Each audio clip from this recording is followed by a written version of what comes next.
बिस्मिल्लाहिर्रहमानिर्रहीम अस्सलाम वालेकुम। आज सही मायनों में अफ़गान तालिबान के साथ पाकिस्तान की जंग का एक समझ लीजिए अपकमिंग जंग का एक बिगल बज गया है। देखिए, ख्वाजा आसिफ जो पाकिस्तान के डिफेंस मिनिस्टर हैं, इन्होंने अफ़गान तालिबान को एक हतमी वार्निंग देते हुए कहा है कि हम जंग नहीं चाहते, लेकिन अगर दोबारा टीटीपी का कोई हमला होता है और लोग आपके उधर हैं जो मौजूद, तो फिर हम आपके मुल्क में एयर स्ट्राइक करेंगे, हर सूरत करेंगे। आप किसी गलत फहमी में ना रहिएगा कि हम चुप करके बैठेंगे, और ये एयर स्ट्राइक यानी आप पर हमला हर सूरत होगा। अब आप ये समझ लें कि ये जो बयान दिया ख्वाजा आसिफ ने, ये धमकी नहीं है, ये ऐलान जंग है। ये ऐलान जंग इस तरह से है कि देखिए, हुआ ये है कि पाकिस्तान के साथ अफगानिस्तान को, यानी ख्वाजा आसिफ ने ये भी बात की है कि अगर ये मामला ऐसा नहीं रहा तो सबसे पहले तो हम आपका एक कॉरिडोर बंद कर देंगे। बहुत सारे लोगों को शायद अंदाज़ा होगा कि अफगानिस्तान का जो माल है जो इंडिया जाता है वो पाकिस्तान के रास्ते से होकर जाता है। अफगानिस्तान एक लैंड लॉक यानी मुल्क है, यानी उसका कोई समंदर नहीं लगता, वो सिर्फ और सिर्फ ज़मीन लगता है ईरान के साथ, पाकिस्तान के साथ और सेंट्रल एशियन कंट्रीज़ के साथ, इंक्लूडिंग चाइना। अब सूरत हाल ये पैदा हुई है कि आज जो पाकिस्तान ने उनको खुली वार्निंग दे दी है। ये वार्निंग तब आई है जब अफगान तालिबान के जो सारे ग्रुप्स हैं उन्होंने अपने अमीर को पैगाम दिया, जिनमें बदरी यूनिट्स भी हैं और तमाम लोग हैं, कि आप एक हुक्म देंगे तो हम ये लड़ाई करेंगे। और ये वो तब बात है कि जब उन्होंने ये कहा है कि इस दफ़ा हम ड्यूरेड लाइन को उखाड़ देंगे, हम ये बाढ़ भी उखाड़ देंगे। और फिर साथ उन्होंने पाकिस्तान को धमकी दी है, स्पेशली जो अब्दुल हमीद खुरासानी है उनकी जानिब से और उनकी टीम की जानिब से और बदरी यूनिट की जानिब से, कि हम पाकिस्तान में घुसेंगे सिर्फ एक ऑर्डर की मार और हम लड़ाई करेंगे। देखिए, दो चीज़ें तो बड़ी क्लियर हो गई हैं कि हमने एक तो उनको क्लियर कर दिया है कि भाई हमारी तरफ अगर कोई हमला होता है, अब इस सारे मामले में एक चीज़ समझने वाली है कि होता यह है कि समटाइम अगर ऐसी सूरत हाल हो, टीटीपी हमला करती है, लेकिन जो थर्ड पार्टीज होती हैं, जो यानी वो ममालिक जो होते हैं, वो इस तरह की सिचुएशन का बड़ा फ़ायदा उठाते हैं जब आप टॉक्स नहीं करते। अब लेट से भारत, अब हमेशा से हमें पता है, हम तकरीबन सारी ज़िंदगी इल्ज़ाम लगाते रहे हैं और उसमें बड़ी सच्चाई भी रही है कि जी भारत ने ये किया, भारत ने वो किया।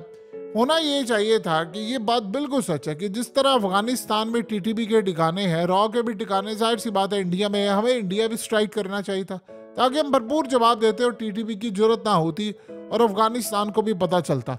अब मामला ये है कि पाकिस्तान ने बड़ा क्लियर पैगाम दिया है। उसके बाद अगर भारत पाकिस्तान में कोई हमला करवा देता है, ये बड़ी अहम बात है समझने वाली। देखिए, आफ्टर ऑल भारत के एसेट्स तो हैं ना पाकिस्तान में, स्लीपर सेल्स तो काम करते हैं, और हमेशा हम ये कहते हैं कि टीटीपी की बैक पर वो है, और बहुत सारे मामलात में बीएलए को जाहिर सी बात है भारत एक बड़ी तादाद में सपोर्ट करता है, और इतनी बड़ी तादाद में कि उनके पास वो हौसला है कि हम लोग अंदाज़ा भी नहीं लगा सकते।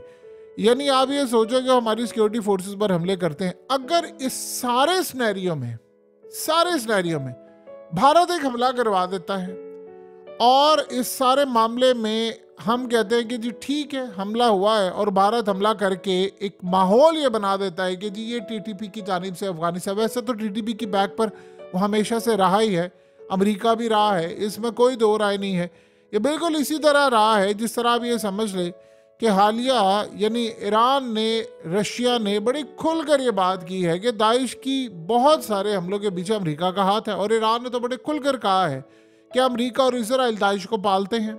और ये बात अब ढकी छुपी नहीं है और ये दुनिया को पता चल गई है, क्योंकि आज तक दाइश ने कभी इसराइल पर तो ऐसे कोई मामला यानी न बयान दिया है न कोई कार्रवाई है, तो बड़ी सूरत हाल उनकी पैदा करता है। लेकिन अब मामला ये है कि अगर इसमें भारत को एक हमला करवा देता है और फिर उसके बाद यानी उसके ताने बाने अफगानिस्तान से जहाँ मिलते हैं और हम वहाँ पर स्ट्राइक करते हैं, तो ये तो खुली जंग है, और ये जंग अब ख़त्म नहीं फिर होगी। ये आप जेन में रख लें, ये किसी सूरत ख़त्म नहीं होगी। और हम किसी गलत फहमी में अगर ये समझ रहे हैं, तो एक चीज़ यहाँ पर बड़ी अहम है। देखिए, कोई मुल्क बर्दाश्त नहीं करता कि उसकी सरजमीन पर हमला हो, चाहे वो पाकिस्तान हो कोई और हो, ये तो हमारा राइट है। लेकिन इसका हल बातचीत है।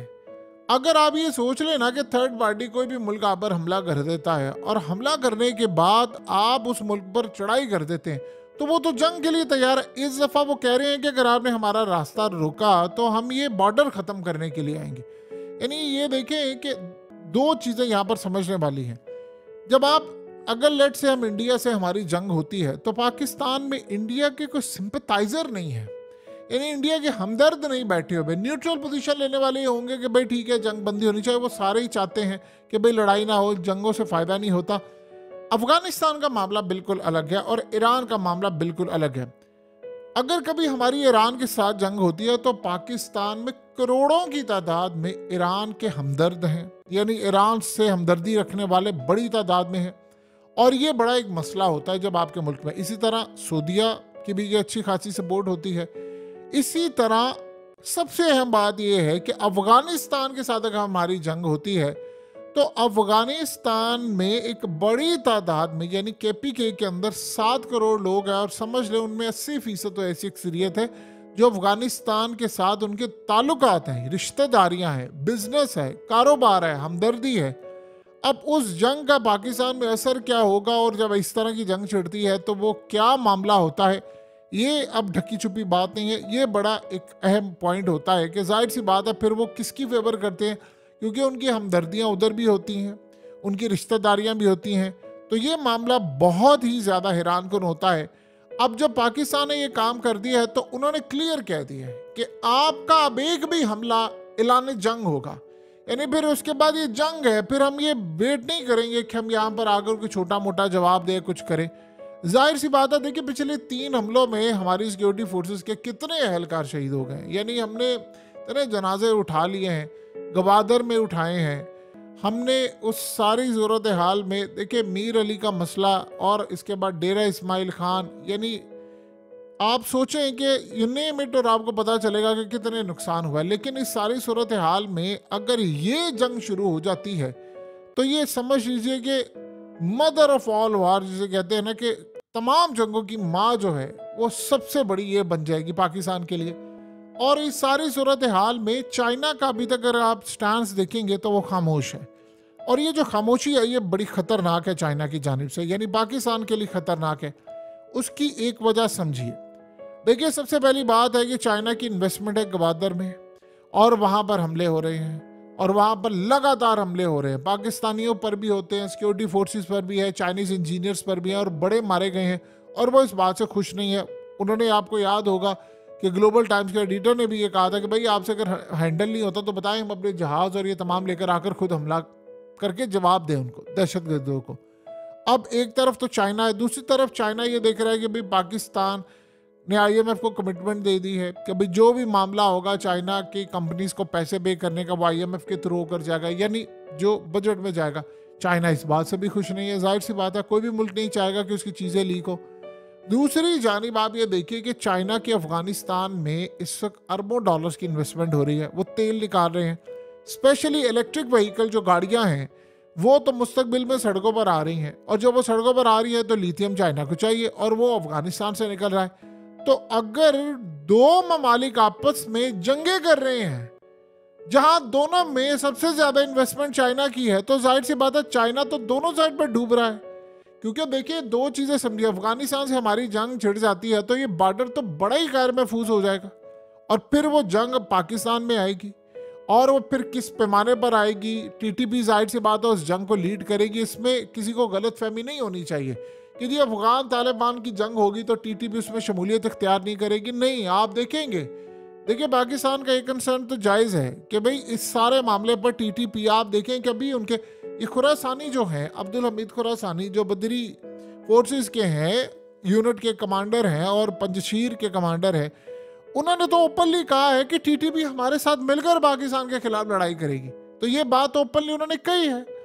अब आप ये सोचे हैं कि इस सारी सूरत हाल में जब ये लड़ाई बढ़ जाएगी तो फिर जाहिर सी बात है हमारा एक बॉर्डर में गैर महफूज हो जाएगा, उधर से BLA मजीद एक्टिव हो जाएगी गवादर के अंदर, इंडिया एक्टिव हो जाएगा, और ख़तरनाक सूरत हाल फिर ये पैदा होगी कि इंडिया फिर कश्मीर और गिलगित बल्तिस्तान वाली साइड पर भी आएगा, जहाँ पर उसका प्लान ये है कि मैं एक दफ़ा इन इलाकों पर कब्जा करके वहाँ पर बैठ जाऊँ, उसको इंडिया का हिस्सा बनाऊँ, तो मैं फिर चाइना का CPEC तो तोड़ दूंगा।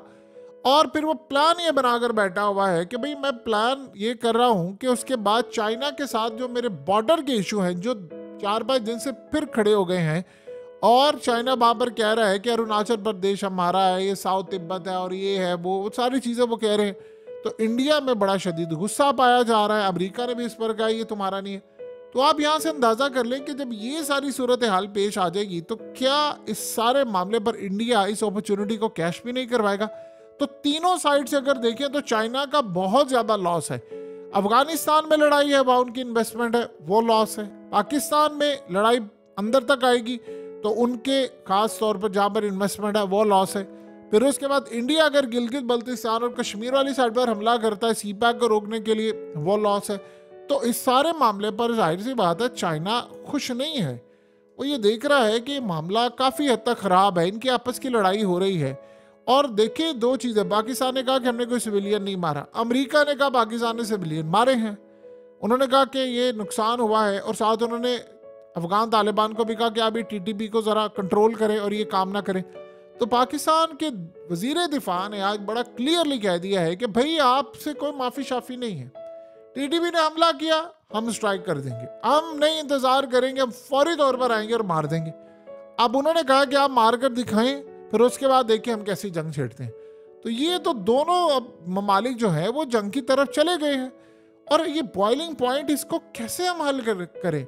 यानी ये वही सूरत हाल है कि आपको एट दी एंड भी तो बातचीत करनी है, आप कर लें चाइना के साथ बातचीत का मसला हल शुरू कर लें, वरना ये लड़ाई इतनी खतरनाक हद तक फैल जाएगी कि जिसका हम अंदाज़ा नहीं लगा सकते। देखिए अफगानिस्तान का हम ट्रेड रूट तो बंद कर देंगे इंडिया के साथ, फिर वो क्या करेगा, इंडिया फौरन लिपक कर आएगा, वो कहेगा अच्छा ये बंद हो गया।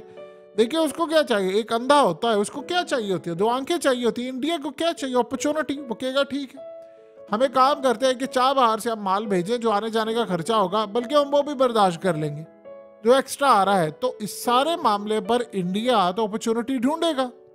क्या पाकिस्तान अफोर्ड कर सकता है? नहीं कर सकता। बातचीत करें, लड़ाई से मसला हल नहीं होना होता तो सुपर पावर अमेरिका हमसे कई गुना ज्यादा ताकतवर है, 40-50 ममालिक की फौजें लेकर आया था और उनमें कई न्यूक्लियर हैं। सुपर पावर अमेरिका है। उस वक्त तो चाइना भी उनके साथ था, रूस भी उनके साथ था, ये ज़हन में रखिएगा जब लड़ाई हुई थी। तो लिहाजा इस सारी सूरत हाल में अमेरिका फिर भी नहीं जीत पाया। लड़ाई से नुकसान ही नुकसान है। तो हम अगर इस लड़ाई के अंदर कूदेंगे तो एट दी एंड बातचीत करनी है तो आप ये आगाज़ कर लेना, वरना ये लड़ाई जो है वो तो पाकिस्तान के अंदर तक जाएगी। देखिए हम स्ट्राइक करेंगे, हम बाबर मारेंगे, बहुत ज़्यादा हमला करेंगे, हम टीटीपी को नहीं छोड़ेंगे और हमें नहीं छोड़ना चाहिए। इसका तरीकाकार भी यही है ना कि फिर आप टीटीपी के ठिकानों में जो पाकिस्तान में है वहाँ पर बमबारी करें और उनको यहाँ से एलिमिनेट करें। देखिए अल्हम्दुलिल्लाह हमारे पास अच्छी खासी तादाद में तैयारे हैं, जहाँ जहाँ टीटीपी के ठिकाने वहाँ पर हम जाएँ और हमला करें।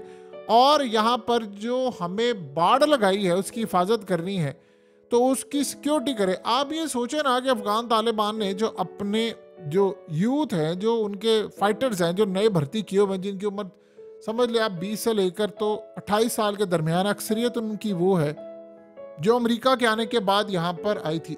अब उनको वो क्या कह रहे हैं, उनको वो साथ ये कह रहे हैं कि ये असल में हमने ड्यूरेंट लाइन, ये जिसको हम बॉर्डर कहते हैं, वो कहते हैं ये फर्जी है, इसको ख़त्म करना है, तो ये हमने ख़त्म करना है। अब सोचे ज़रा ये हमारे लिए कितना नुकसानदेह है। हमने इतनी जानें गंवाई हैं, हमारे सिक्योरिटी फोर्सेस ने गंवाई हैं, इसको लगाने में कोई आसान काम थोड़ी था। अब वो वहाँ पर कैंपेन क्या चला रहे हैं कि जो अमेरिका ने फंड की हैं और इसको मारना जायज़ है। सोचे वो कह रहे हैं कि जो बाढ़ लगाई है ये अमेरिका ने फंड की थी वहाँ से। देखिए इसमें कोई दो राय नहीं है कि बाढ़ लगाने के बाद पाकिस्तान में काफ़ी हद तक दहशतगर्दी, यानी ये तो कम से कम सुकून हम कह सकते हैं कि अमन हुआ था, काफ़ी हद तक हुआ है, उसमें कोई दो राय नहीं है। लेकिन अब वो इसको कह रहे हैं जी ये अमेरिका ने पैसे दिए थे, जबकि ऐसा नहीं है। वो कहते जी अमेरिका ने पैसे दिए थे तभी पाकिस्तान ने लगाई, हमने तो अपने यानी बजट से लगाई थी। और ये अच्छी खासी यानी बाढ़ लगाई, उस पर खाली लगाना नहीं होता, मटेरियल का मसला नहीं होता, निगरानी करनी है, आपने ये देखना है कॉन्ट्रैक्टर कौन है और क्या सारी सूरत है। इस सारे मामले पर हमें बहुत सारी चीज़ों को देखना है। अब ये लड़ाई किसी के मफाद में नहीं है, हमारी तो इकोनॉमी बिल्कुल ही ख़राब है, बिल्कुल ही ख़राब है, जिसकी हम यानी आप ये सोच लें कि इस वक्त होशियों ने एक डील की है और वो डील उन्होंने की है चाइना के साथ और रूस के साथ। ठीक है जी आपके तैयारे जाएंगे और जहाज़ भी जाएं, सब कुछ जाए, हम उनको कोई हमला नहीं करेंगे। तो कैसे ये हुआ? ये बातचीत के ज़रिए मसला हल हुआ ना, ईरान के थ्रू। तो हमें एक बात बताइए कि हम क्यों बात का आगाज़ नहीं करते? ये सारी इस वक्त बयानात की बजाय फौरी तौर पर उनके फॉरेन मिनिस्टर से मिले, हमारा वजीर दिफा उनके वजीर दिफा से मिले और बैठे बातचीत से हल करें मसला। चाइना को भी साथ बिठा लें, ईरान को बिठा लें। जब आप नहीं बिठाएंगे तो लड़ाई होगी, फिर इतना नुकसान करने के बाद अचानक हम कहेंगे कि ठीक है जी, कबायली इलाके के लोग मिल गए, बातचीत से आगाज़ हो गया। याद रहे कि पाकिस्तान में KPK के अंदर करोड़ों लोग अफगानिस्तान के साथ ताल्लुकात रखते हैं, ट्रेड है, ताल्लुकात है, रिश्तेदारियां हैं, वो उनको एक ही चीज़ समझते हैं। तो मेरी ये सूरत हाल और ज़्यादा ख़राब हो जाएगी।